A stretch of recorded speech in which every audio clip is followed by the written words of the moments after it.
This program is a presentation of UCTV for educational and non-commercial use only.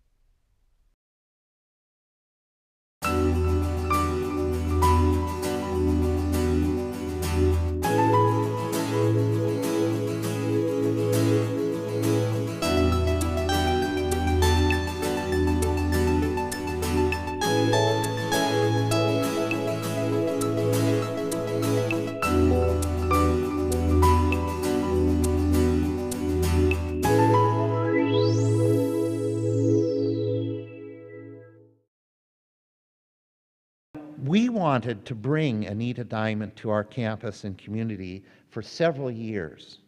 And therefore, this event this evening, for me, is like a dream come true. I think all of you will agree with me that Anita Diamant is one of the most creative Jewish writers at work today. We are going to hear this evening about this new novel, Day After Night.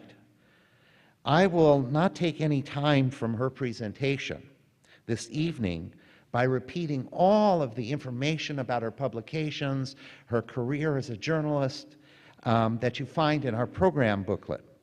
However, I do want to say something that isn't emphasized enough in that brochure, and that is, in addition to the acclaim that she has won for her novels, she has also written on several critical issues for contemporary Jews.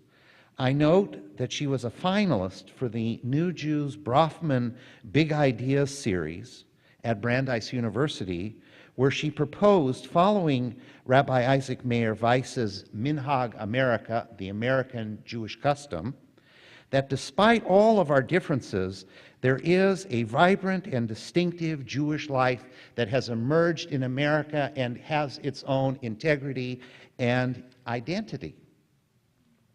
Her other books on Jewish weddings, Raising Jewish Children, on Comforting the Dying, Burying the Dead, and Mourning as a Jew, Conversion to Judaism, The Naming of Children, and Living a Jewish Life, all have been important influences in the making of this Minhag America.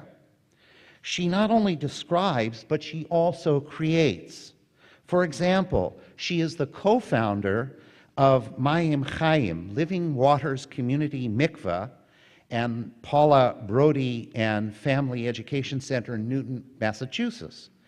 If you go to the website of Mayim Chaim, Living Waters, you'll see this extraordinary description of how the mikveh, the ritual bath of traditional Judaism in its history and its contemporary world, is being reinvented. Now, when she thought about this idea of the mikveh, she writes, "It was my dream to create a mikveh where time and space were available for converts and their families and friends, a space for marking all kinds of transitions, both joyful and sad, for brides and for mourners, for those celebrating a milestone, such as becoming a grandparent, and for those suffering losses."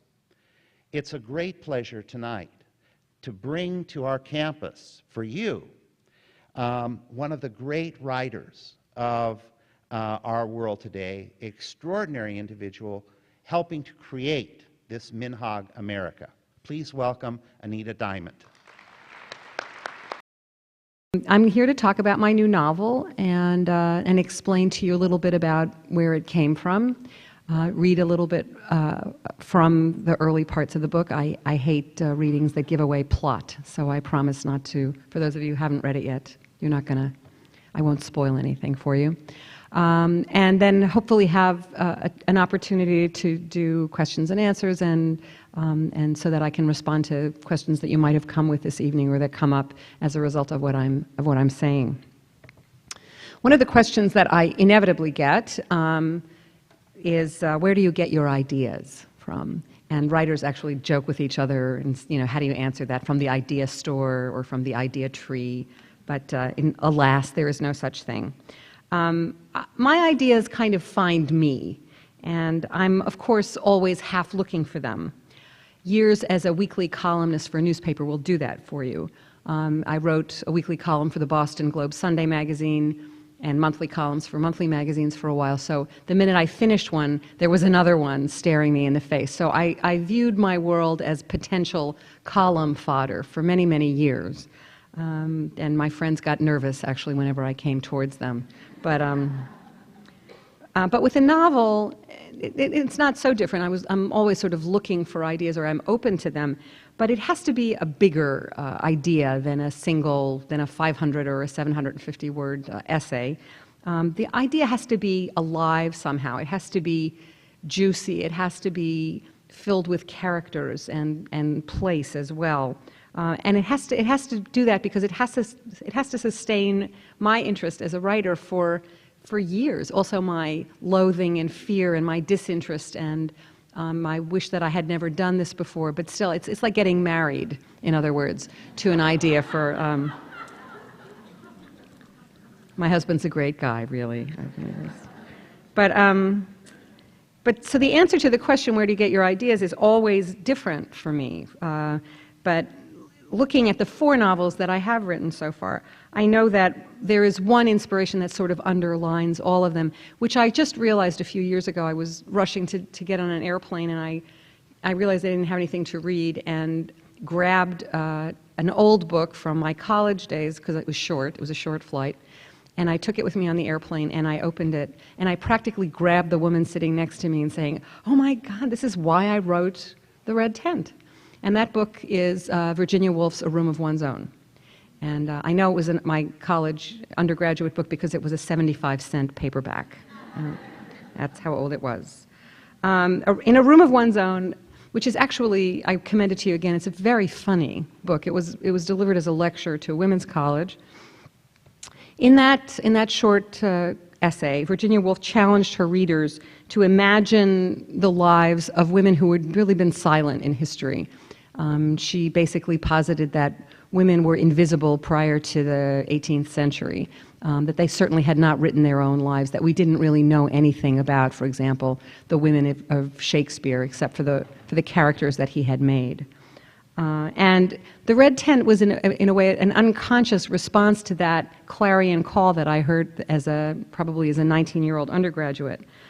The book, of course, grew out of many other sources as well, including my exposure to the tradition of midrash, which is a Jewish literary form that depends upon the imagination to try to understand and make sense of Jewish scripture, of the Torah, the first 5 books of the Hebrew Bible. There's this notion that there were untold stories hidden in the text. It's a traditional Jewish view of Scripture. It was a doorway for me into retelling the story of Dina in Genesis. And as you may know, Dina doesn't have a single line. She doesn't say a word in Genesis. So I gave her about 300 pages of words because I wrote the book in her voice. And I hope you can see that that was in response, in a way, to Virginia Woolf's challenge for where are these women. My second novel, Good Harbor, I knew I was going to write a second novel, and I wanted to be as different from my first one as humanly possible. But it grew out of a couple of things. One was there was a period in my life where it felt to me like the phone was ringing every other week to tell me that another one of my friends was being diagnosed with breast cancer. And was undergoing treatment. And at the same time, I had recently come under the spell of Cape Ann, which is about an hour north of Boston, where I live, and it's Gloucester and Rockport, which was the setting for this contemporary novel, which includes a story of women's friendships, which included one of the women being treated for breast cancer. My third novel, The Last Days of Dogtown, grew out of a pamphlet that I found in a bookstore. So I was trolling the bookstore in Gloucester, trying to find out as much as I could about this place that I had fallen in love with. And I found this little pamphlet called Dogtown, A Village Lost in Time, which had a bunch of maps in it which were worthless and got me good and lost. But they also included some thumbnail sketches of characters, the last characters who had lived in Dogtown, with these wonderful names like Easter Carter and Judy Rhymes and Black Ruth, Cornelius and Oliver Younger, and coming up with names is one of the great challenges in writing a novel. So here they were on a platter for me with these little thumbnail sketches of eccentric characters, and I felt like I had been given a novel on a plate. This new novel, Day After Night, was hatched, I can tell you exactly when, in the spring of 2001, when my daughter was a high school student spending a semester in Israel. She was there as a high school student in a high school program and studying what all high school students, American high school students, study in English. English, she was taking French, math, science, and the history of Israel from prehistory to modern times. So my husband and I went on the parents' trip. It was our first time in Israel, and while we were there, we did what the kids were doing. We got on and off the bus, going on their field trips with them. And when we got there, we were at the point where they were studying the end of World War II and the creation of the State of Israel. So we visited battlefields and we visited prisons. We visited the square in Tel Aviv when the announcement was made that the United Nations had recognized the State of Israel. And then we got off the bus at a place called Atlit. We were given a tour of what is kind of a living history museum. And I don't know what the equivalents are on the West Coast, but on the East Coast, it's sort of like going to Old Sturbridge Village or Plymouth Plantation, or is there something like that in California? Where it's a living history museum, people dress in costume. There's nothing old in California? Okay. Okay, anyhow, you know what I'm talking about. Williamsburg, that sort of thing. Although in Israel, I got to tell you, it's not as fancy as all that. It's pretty basic. And so we walked through barbed wire fences into this pen, into this holding place, into this internment camp where immigrants, quote unquote, illegal immigrants to Palestine had been kept by the British, who were running a blockade because there was a quota of the number of Jewish immigrants who were allowed. And we were given a remarkable tour and told the story of a breakout, a rescue of the people who were in the camp on October 10th, 1945. And I remember sitting on the concrete floor in the relative cool, thinking, what a great novel that would make. And that was in 2001. But I was not in a rush to write this novel because I knew it was going to be a difficult novel to write, because it would have to tell the story of Holocaust survivors coming to a new land and facing new challenges. And I was not in a rush to do that. In fact, I wrote a couple of other books in between.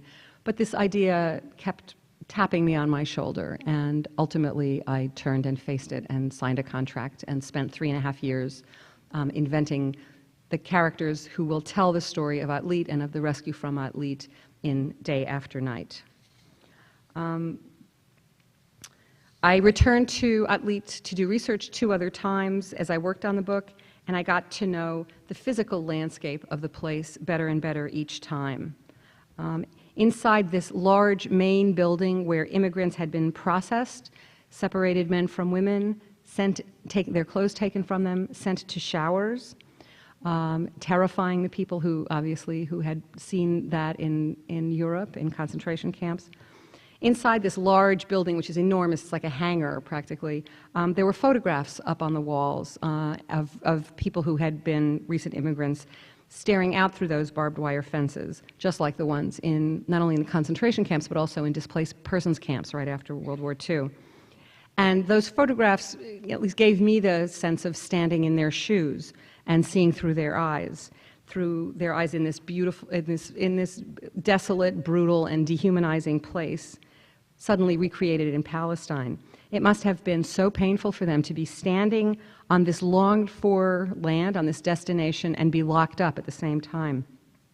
And looking at those pictures, I certainly felt the ache of that experience and also the outrage. And that, in a way, is where the book starts. And so I want to read you the prologue to Day After Night. It's short. Don't follow along. I think listening to the spoken word reminds us of the first time that we were exposed to the printed page, which is as children being read to and being sitting on a lap or sitting beside somebody. So this is the prologue to Day After Night. It begins 1945, August. The nightmares made their rounds hours ago. The tossing and whimpering are over. Even the insomniacs have settled down. The 20 restless bodies rest, and faces aged by hunger, grief, and doubt relax to reveal the beauty and the pity of their youth. Not one of the women in Barrack C is 21, but all of them are orphans. Their cheeks press against small military-issue pillows that smell of disinfectant. Lumpy and flat from long service under heavier heads, they bear no resemblance to the goose-down clouds that many of them enjoyed in childhood.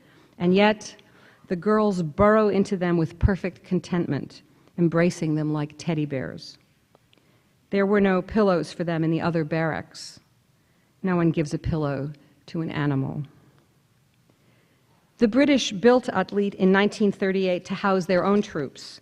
It was one in a group of bases, garages, and storage units set up on the coastal plains a few miles south of Haifa.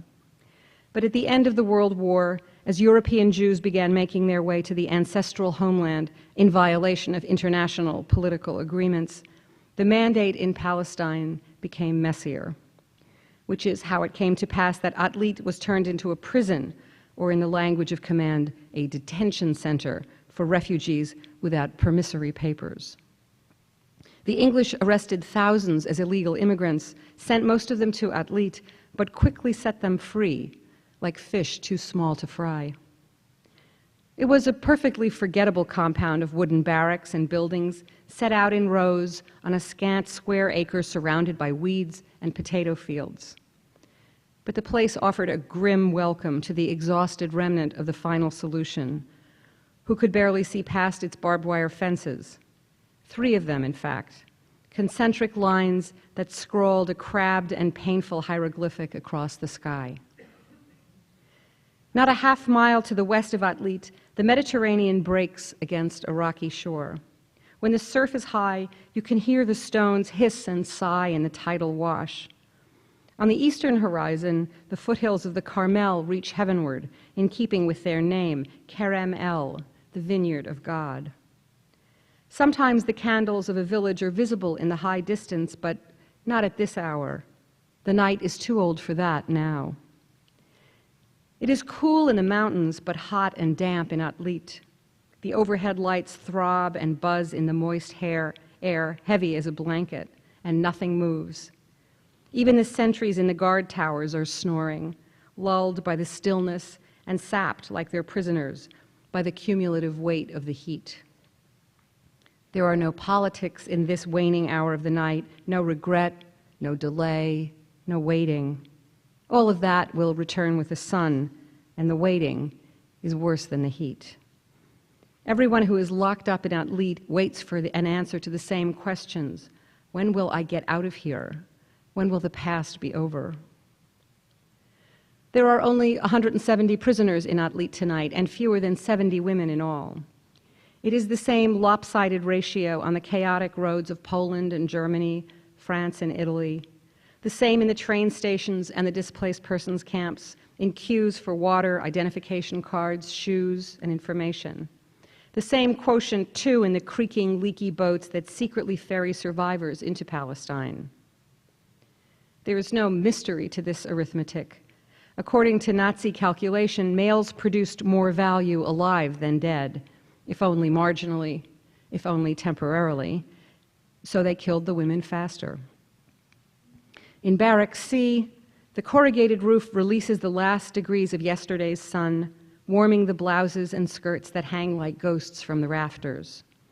There are burlap sacks suspended there as well, lumpy with random rescued treasures, photograph albums and books, candlesticks, wooden bowls, broken toys, tablecloths, precious debris.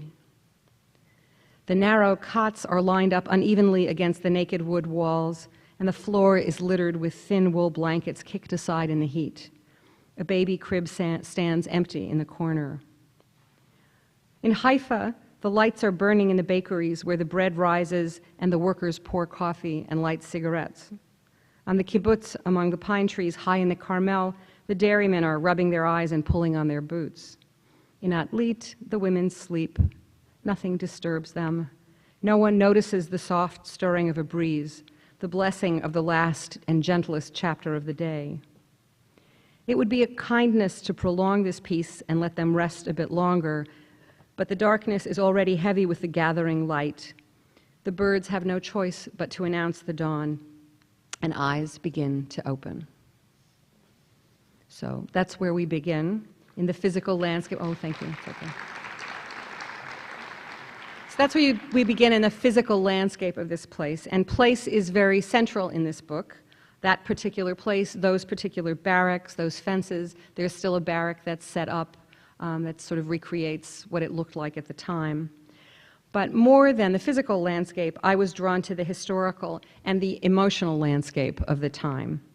It's 1945, and the war is just over. For Americans, I think we think of that time as that iconic photograph of the sailor kissing the nurse in Times Square, which is a picture of enormous joy and release.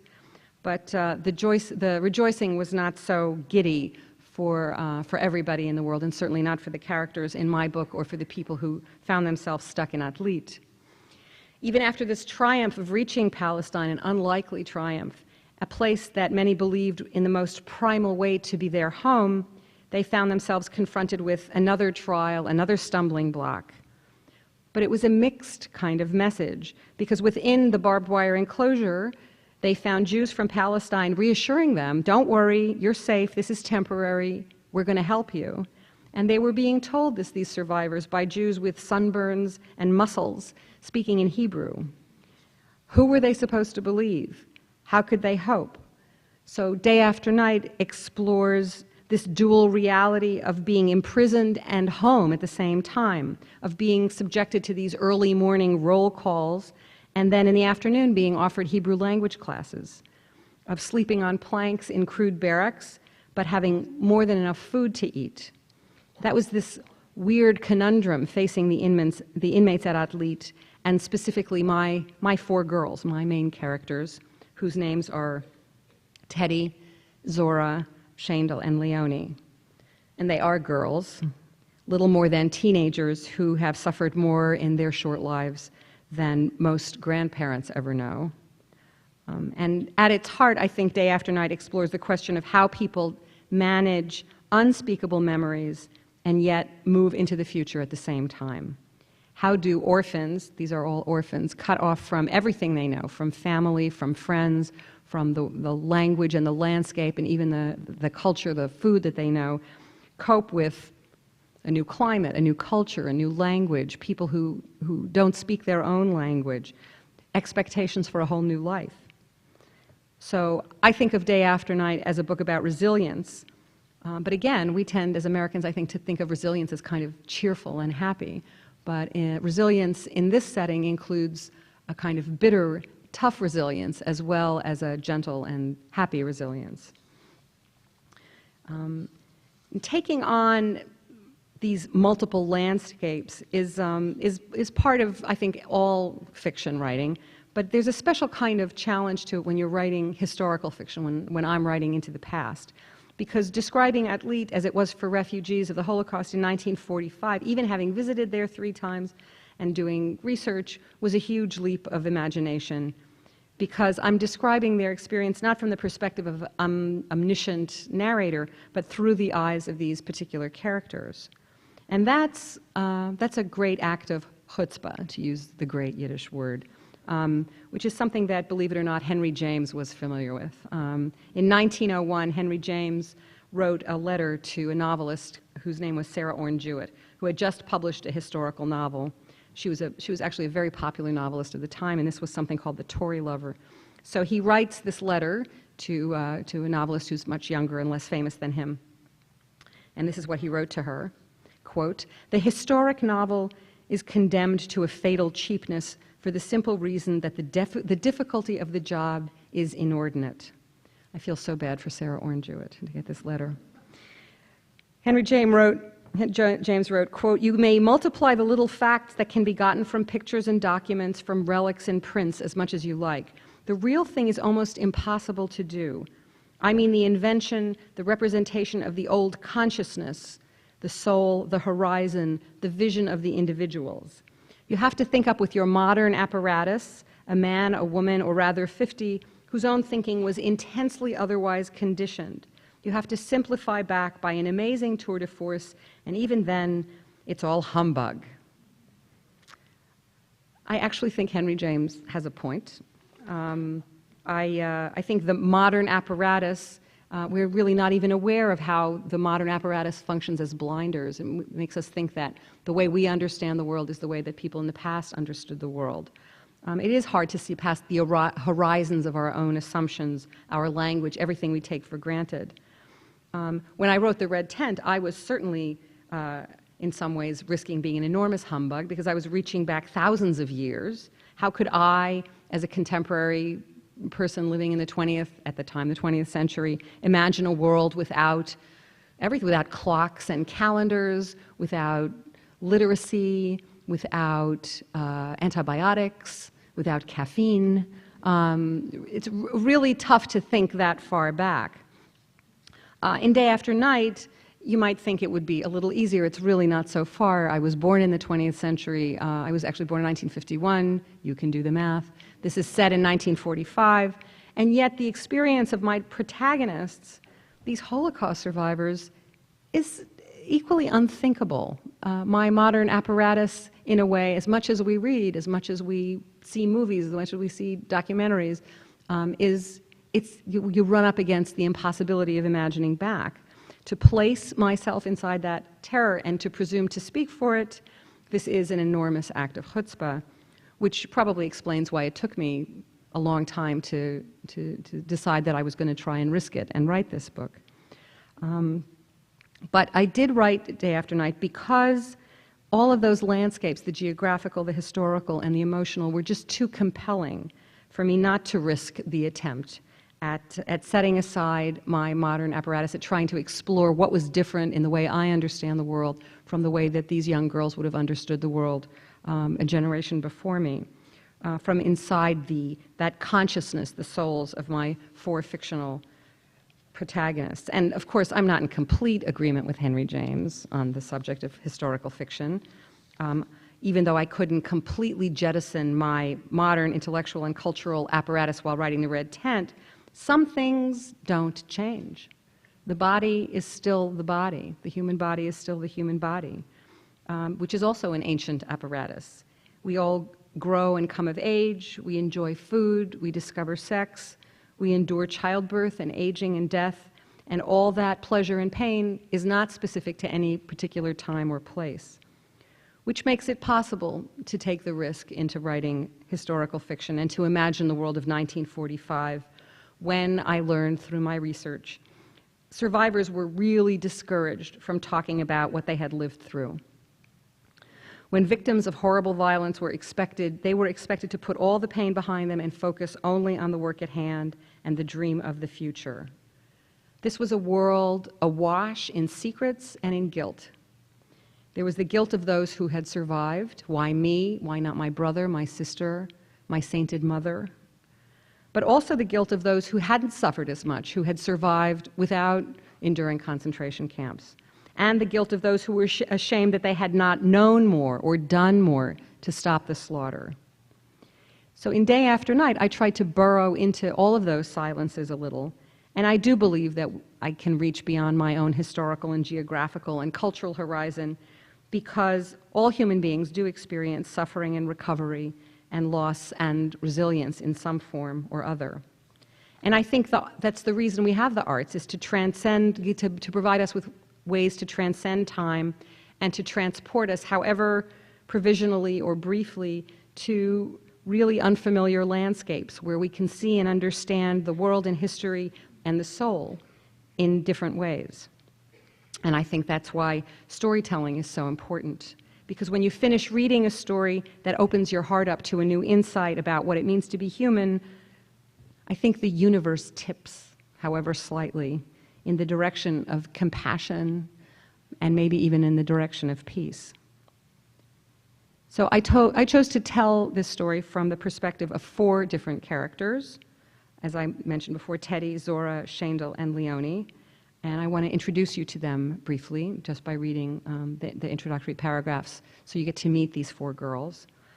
They are fictional characters. They are not based on individuals that I read about or interviewed or met. They are pieced together. I think their stories are probable, and I hope they feel real. And here they are. Teddy is the first. You have to remember how very young they are. Teddy woke to the smell of brine. It reached her from beyond the dunes and past the latrines, confounding the stale breath and sour bodies of the other 19 girls in her barrack. She sat up on her cot, inhaled the sharp salt fragrance, and smiled. Teddy Pastori had lost her sense of smell during the war. With too little to eat, she had lost her period, too. Her heavy blonde hair had grown dull, her fingernails brittle and broken. But everything was coming back to her in Palestine. In the 2 weeks since she'd been in Atlit, Teddy's nose had become as keen as a dog's. She could identify people with her eyes closed, not only who they were, but also what they'd been up to, and sometimes even what they were feeling. She caught the overwhelming scent of sex on a girl she passed in the compound and gagged on the strange choking tang of burning hair that rose from Zora Whites, who slept on the far side of her barrack, an angry little Pole with flashing brown eyes and a crooked front tooth. At first, Teddy thought she was going crazy, but once she realized that no one suspected her secret, she stopped worrying about it and fixed her attention on the future. Her plan was to live on a kibbutz where everyone smelled of oranges and milk, and to forget everything that had come before. For Teddy, memory was the enemy of happiness. She had already forgotten the name of the ship that had brought her to Palestine, and of the stocky Greek boy who had held her shoulders while she retched, seasick, into a bucket. She wondered if she could fill her head with enough Hebrew to crowd out her native Dutch. Teddy promised herself that the moment she walked away from Atlit, she would forget everything about it as well. The ugly, parched dirt compound, the long days, the heat, and the girls from all over Europe, the nice ones as well as the obnoxious ones. She would forget the cool blue mirage of mountains in the distance, too, and the eccentric volunteers from the Yeshuv, which is what they called the Jewish settlement here. She would start all over, like a baby, and she toyed with the idea of putting a new name, a Hebrew name, on her next identity card. She would become like the pioneer boys and girls, the ones who had grown up in Poland and Romania, singing about the land of Israel and dreaming of a life filled with farm work and folk dancing. Sons and daughters of shopkeepers and teachers, their Zionist summer camp had given them a taste for physical labor. All they talked about was how they wanted to plow and dig and fight and build a state. They seemed to face the future without a single backward glance. She thought they were wonderful. The Zionist kids liked her too, although she knew it was mostly because of her blonde hair and her height. They could be arrogant and rude. One boy called Teddy a fine specimen to her face. And while she knew they said such things without malice, she was self-conscious among them. In Amsterdam, she had been one of many Jewish girls with blue eyes, narrow hips, and broad shoulders. Like her, most of Teddy's friends had had at least one Lutheran parent or grandparent, and it was considered bad taste to take note of anyone's mixed parentage until 1940, when non-Jewish relatives became assets. Teddy yawned and stretched. She was the barrack's champion sleeper, out like a light as soon as her head touched the pillow, and so slow to wake up that she sometimes missed breakfast.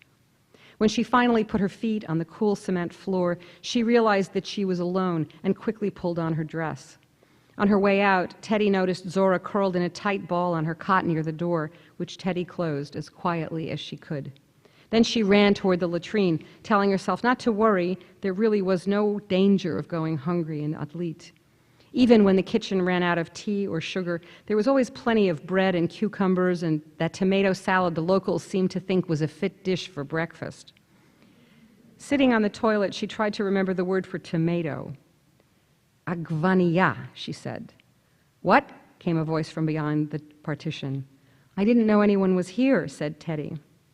If you want agvania, you'd better hurry and get to the mess. They're going to close the door. So that's Teddy, our first girl. And Teddy already mentioned Zora, the second. All four of these girls are in the same barrack, in Barrack C, which is how they get to know one another over the course of the novel, which starts in August of 1945 and concludes really in October of 45. So now I'd like to introduce you to Zora. Also, morning scenes. These are all morning scenes. It was so quiet in the barrack, Zora could hear the soldier clear his throat and the wind in the cypress tree outside. That was a sound she supposed that others might find beautiful and soothing, but to her, it was just more proof that the workings of the world were random, that beauty, like suffering, was meaningless, that human life was as pointless as waves on sand.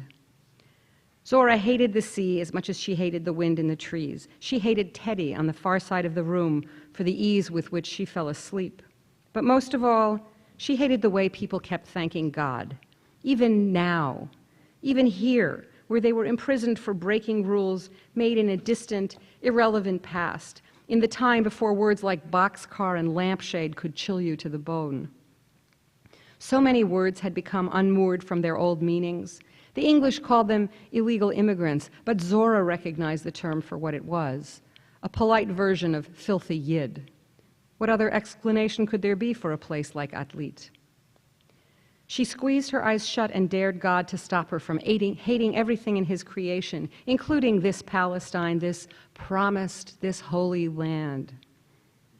In April, when Zora had heard the news that Hitler was dead, the Hebrew blessing had nearly slipped out of her mouth, but she fought the reflex and bit her tongue hard enough to draw blood. She would never again say, God be praised.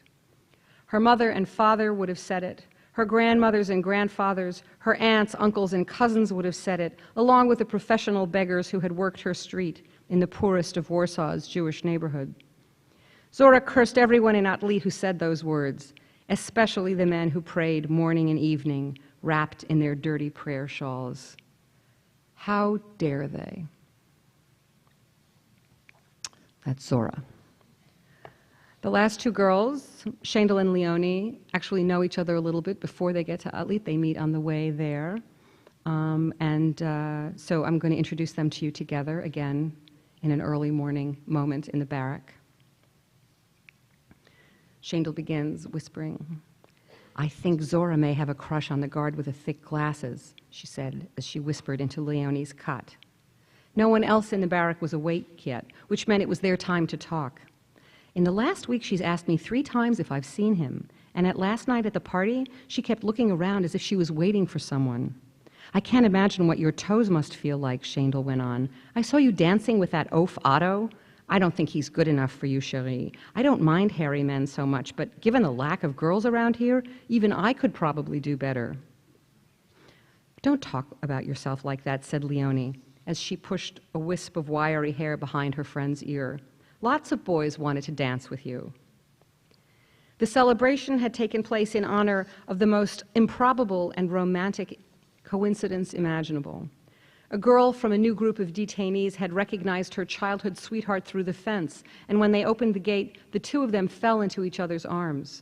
Everyone was shouting and clapping, and even the English soldiers had tears in their eyes.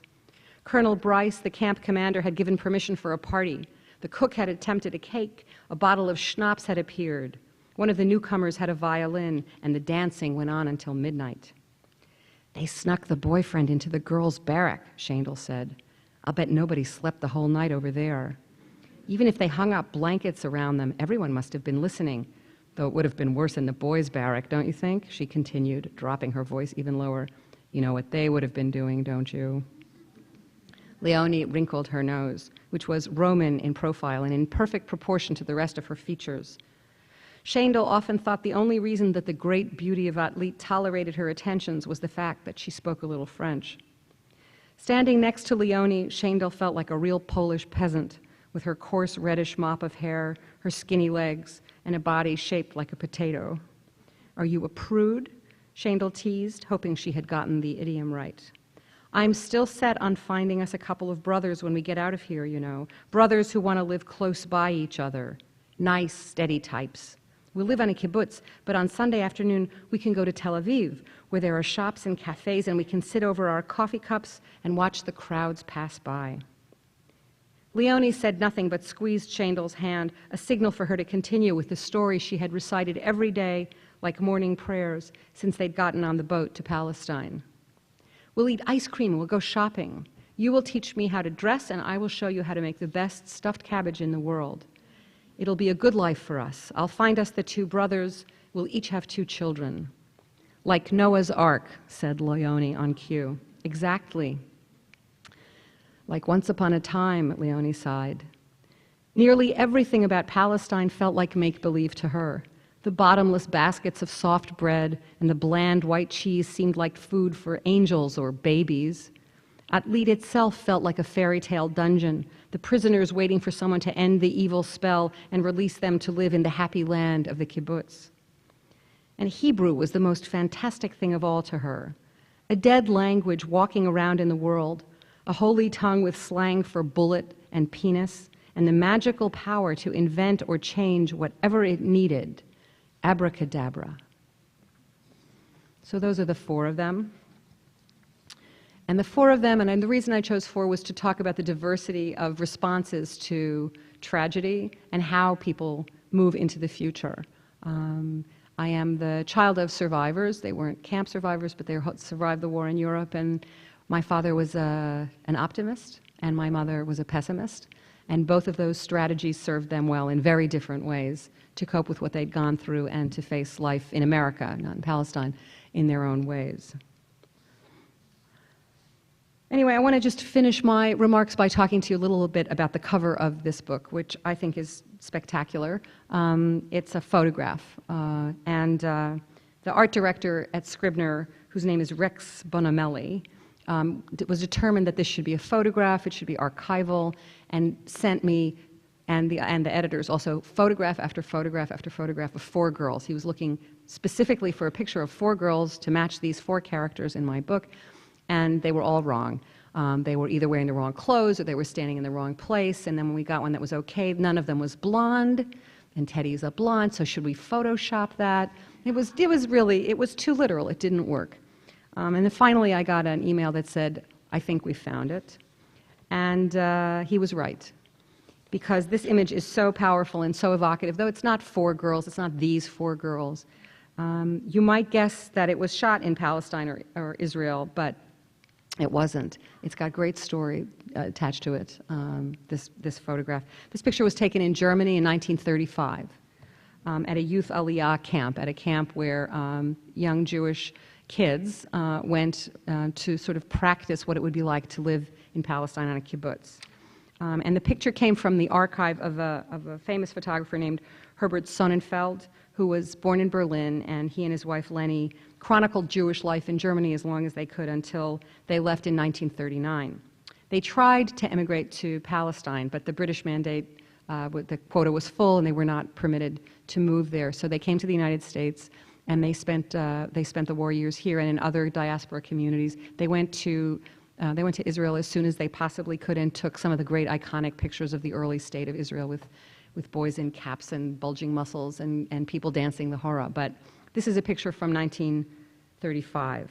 And it's a picture of great joy, of young girls, and I think maybe one boy. There's a big debate about whether this is a boy or a girl, dancing in their shorts. And the question is did they make it? Did they make it to Palestine? Did they make it to Israel? Did any of them? Did all of them? We have no way of knowing. But the image remains with us, and the image remains full of energy and hope and youth, because somehow we are still here, somehow we are in Israel as well, and somehow day did follow night. So with that, I want to stop talking and welcome your questions. So thank you.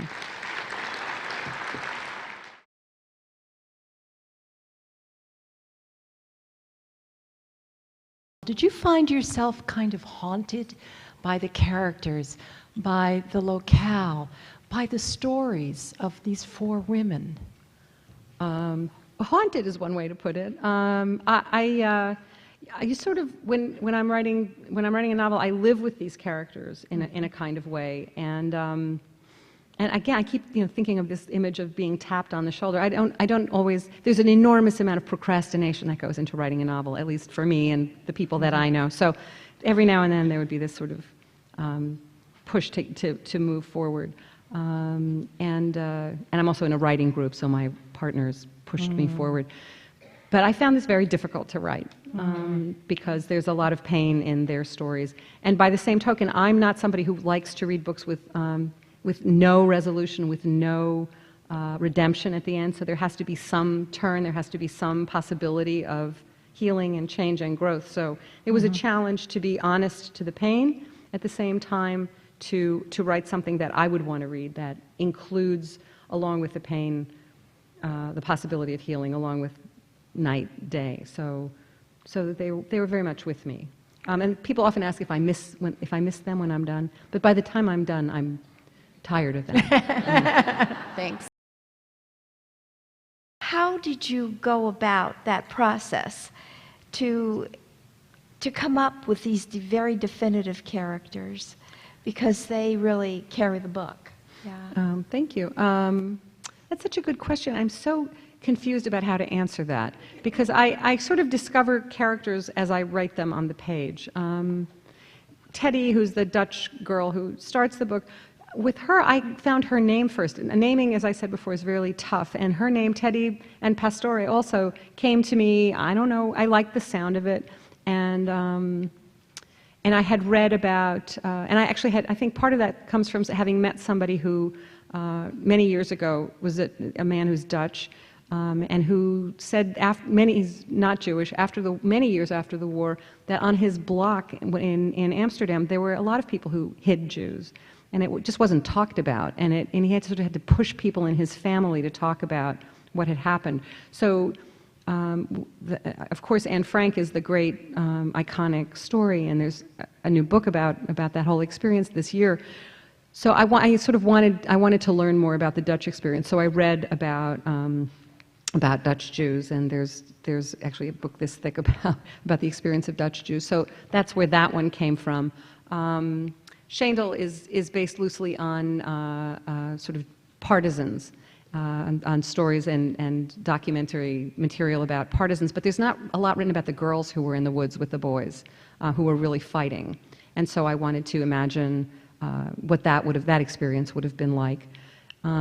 Leonie is French, and it's the one language. It's my second language, so I wanted to do something with the French. And Zora is a survivor of Auschwitz. She's the Holocaust camp survivor, typically. So there are four very different points of view, and they're very female and feminine stories of loss and betrayal and the body. So.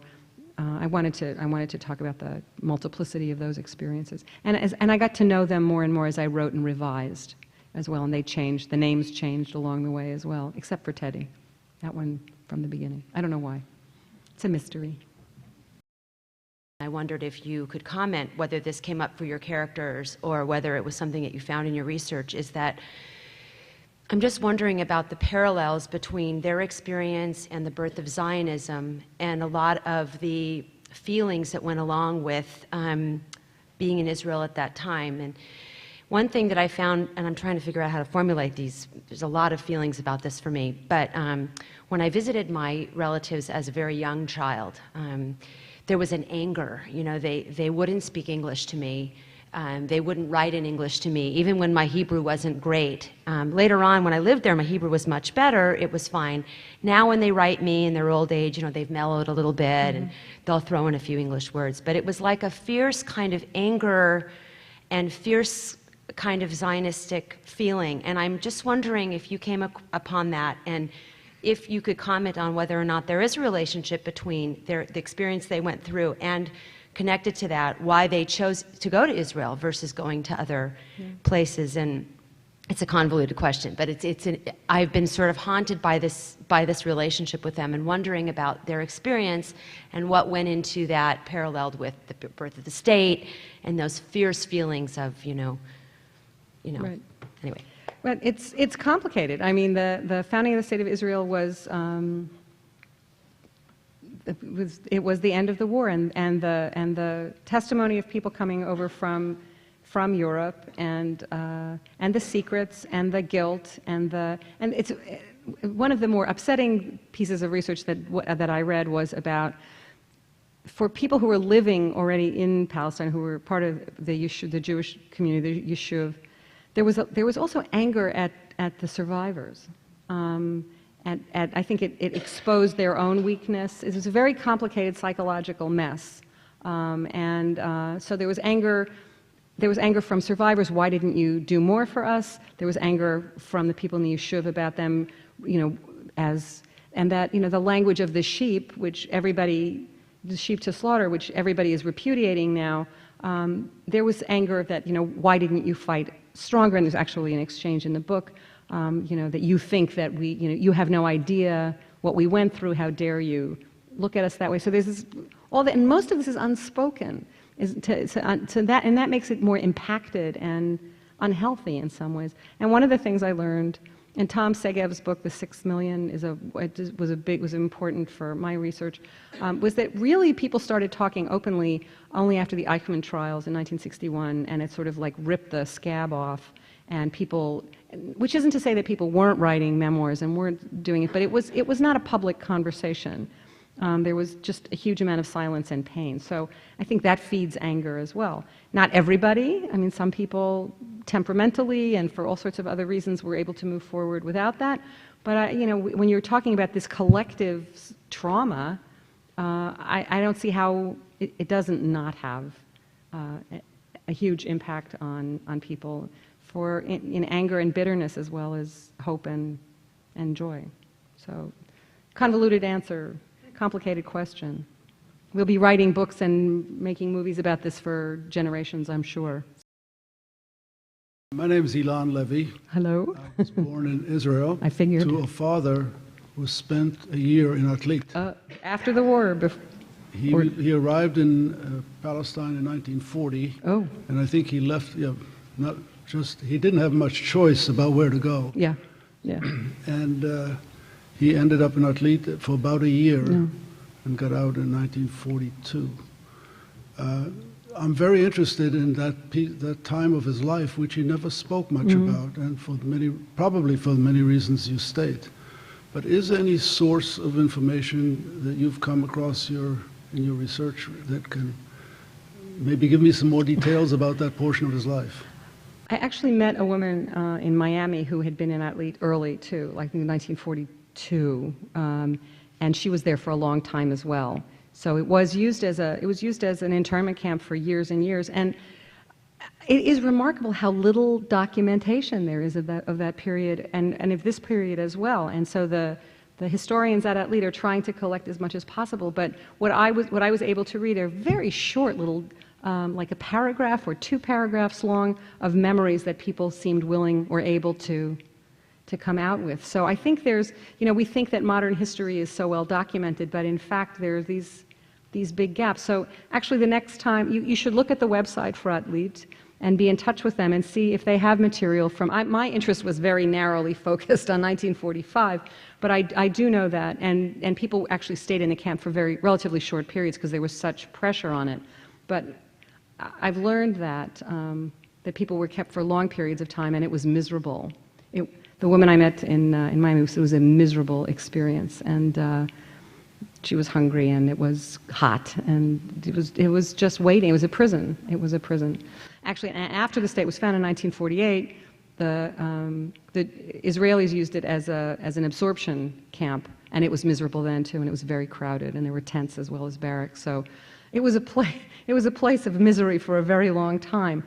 It was almost knocked down completely. I think it was in the 80s, and somebody said, no, this is a historic site and we should save it. It was about to be turned into basically a parking lot or a warehouse, something like that, but they saved it. So you can look on the site and read. They have an English and Hebrew, and so I would encourage you to be in touch with them and see if they have material from earlier on. I did visit the camp. Oh, you did? Twice. And they were soliciting personal stories, yeah. And so I filled out the form as best I could. And did they have anything in the database? No. How long ago were you there? Well, I was there several times, but the first time was in 1983. Oh, in 83. That was early. So they have more now, but still, it's remarkable how little testimonies there are But that's the repository. Thank you. So which is why I made up as much as I did.